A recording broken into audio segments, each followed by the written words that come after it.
शनि देव को ग्रहों का राजा कहा जाता है। भगवान भोलेनाथ ने इन्हें न्याय के देवता की उपाधि दी है। शनि देव को बहुत जल्दी क्रोध आता है। इसी क्रोध की वजह से पिता सूर्य से इनकी नाराजगी बनी रहती है।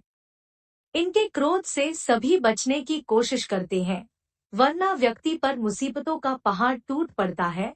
इसलिए इन्हें प्रसन्न करने के लिए शनिवार व्रत रखा जाता है। व्यक्ति शनि दोष से बचने और उन्हें शांत रखने के लिए अनेक उपाय करता है। शनि कृपा से व्यक्ति को सुख और वैभव की प्राप्ति होती है। जो लोग शनिवार का व्रत करते हैं, उनको पूजा के समय शनिवार व्रत कथा का श्रवण करना चाहिए। शनिदेव व्रत कथा।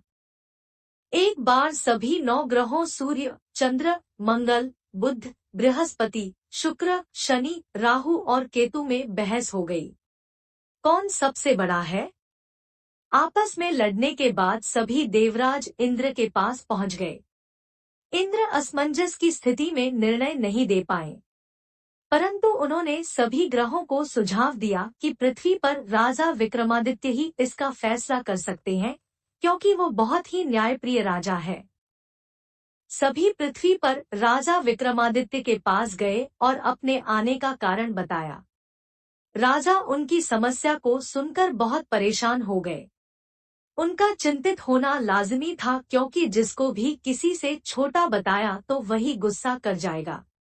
राजा के काफी सोच विचार के बाद उन्हें एक उपाय सूझा।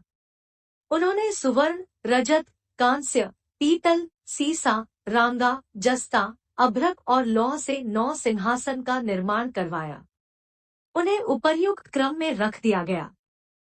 सबसे निवेदन किया गया कि क्रमानुसार सिंहासन पर आसन ग्रहण करें।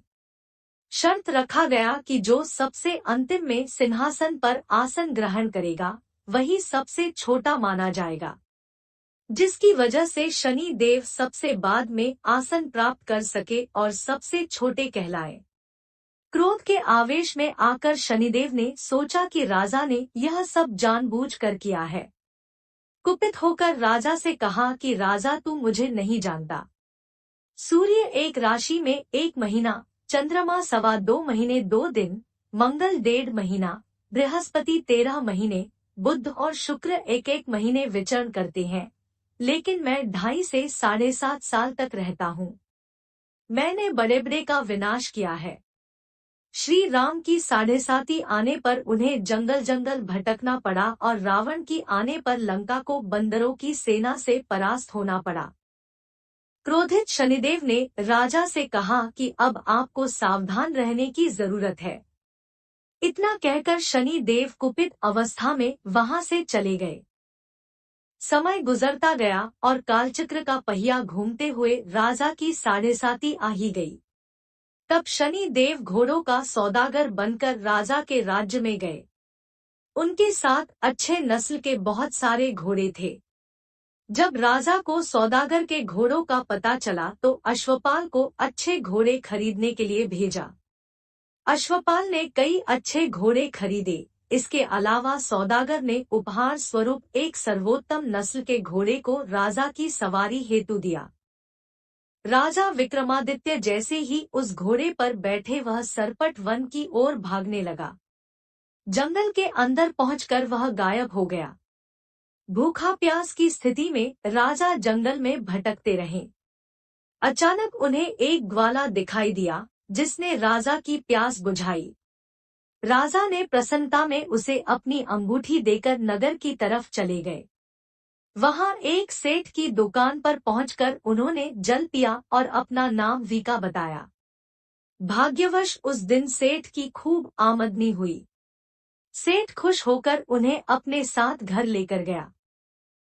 सेठ के घर में खूंटी पर एक हार टंगा था, जिसको खूंटी निगल रही थी। कुछ ही देर में हार पूरी तरह से गायब हो गई।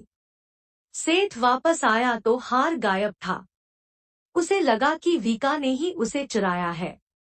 सेठ ने वीका को कोतवाल से पकड़वा दिया और दंड स्वरूप राजा उसे चोर समझकर हाथ पैर कटवा दिया। अंपग अवस्था में उसे नगर के बाहर फेंक दिया गया। तभी वहां से एक तेली निकल रहा था, जिसको वीका पर दया आ गई। उसने वीका को अपनी गाड़ी में बैठा लिया। वीका अपनी जीप से बैलों को हाँकने लगा। कुछ समय पश्चात राजा की शनि दशा समाप्त हो गई। वर्षा काल आने पर वीका मल्हार गाने लगा।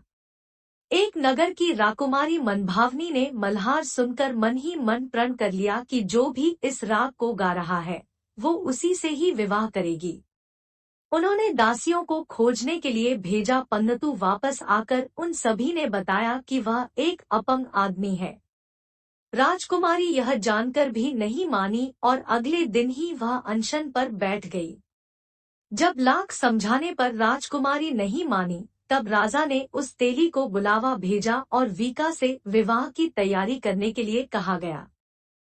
वीका से राजकुमारी का विवाह हो गया। एक दिन वीका के स्वप्न में शनि देव ने आकर कहा कि देखा राजन, तुमने मुझे छोटा बताकर कितना दोहक झेला है।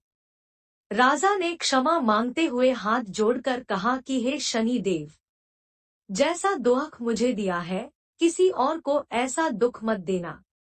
शनि देव इस विनती को मान गए और कहा कि मेरे व्रत और कथा से तुम्हारे सारे कष्ट दूर हो जाएंगे। जो भी नित्य मेरा ध्यान करेगा और चींटियों को आटा डालेगा, उसकी सारी मनोकामना पूर्ण हो जाएगी। शनि देव ने राजा को हाथ पैर भी वापस दिए। दूसरे दिन जब सुबह राजकुमारी की आंख खुली तो वह आश्चर्यचकित हो गई। वीका ने मनभावनी को बताया कि वह उज्जैन का राजा विक्रमादित्य है। मनभावनी खुशी से फूले नहीं समा रही थी। राजा और नगरवासी सभी अत्यंत प्रसन्न हुए। सेठ ने जब यह सुना तो वह पैरों पर गिरकर क्षमा मांगने लगा। राजा ने कहा कि यह सब शनि देव के कोप का प्रभाव था और इसमें किसी का कोई दोष नहीं है। सेठ ने निवेदन करते हुए कहा कि मुझे शांति तभी मिलेगी जब आप मेरे घर चलकर भोजन करेंगे। सेठ ने कई प्रकार के व्यंजनों से राजा का सत्कार किया। जब राजा भोजन कर रहे थे, तभी जो खूंटी हार निगल गई थी, वही अब उसे उगल रही थी। सेठ ने अनेक मोहरे देकर राजा का धन्यवाद किया और अपनी कन्या श्रीकंवरी से पाणिग्रहण का निवेदन किया। राजा ने सहर्ष स्वीकार कर लिया। राजा अपनी दोनों रानियों मनभावनी और श्रीकंवरी को लेकर उज्जैन नगरी लौट आए। सारे नगर में दीपमाला और खुशी मनाई।